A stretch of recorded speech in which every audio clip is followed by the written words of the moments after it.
Le Sénégal a battu le record en mobilisant pour une première fois sur le marché régional des titres publics un montant global de 200 milliards de francs CFA. Une collecte fructueuse témoignant ainsi d'un montant aussi élevé en une seule opération, effectuée dans un climat marqué par la difficile mobilisation de grosses sommes en comparaison avec le marché international et celui par syndication. Cette opération est spécifique dans son fondement. On s'est rendu compte qu'il y avait un besoin, afin d'être dans des conditions optimales, de rééquilibrer cette dette-là sur la répartition en termes de devises. C'est ainsi qu'on a procédé à l'émission de 3 souches, du 3 ans, du 5 ans et du 7 ans, et qu'on a pu réunir un certain nombre de montants, quasiment une centaine de milliards, sur cette maturité. En collaboration avec l'agence UMOA Titres, l'opération ressort avec un taux de souscription de 192% supérieur à la demande, justifiant la qualité de la signature effectuée par le pays. Sur une enveloppe offerte de 385 milliards de francs CFA par la sphère des investisseurs, représentant le montant global des soumissions, l'État du Sénégal s'en est tenu au montant initial sollicité. Il y a un contexte de liquidité favorable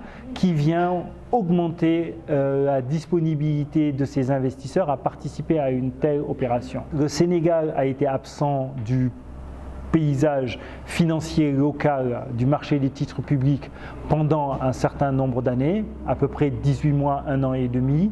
Et ça a créé au niveau des investisseurs un certain appétit, une certaine faim même, je dirais, par rapport aux titres du pays. Cette opération record permettra au Sénégal d'améliorer dans les meilleurs délais le profil de sa dette et d'aborder ainsi l'exercice 2020 dans des conditions optimales. Par ailleurs, elle constitue la plus grosse levée de fonds opérée sur le marché local de la dette depuis 2014.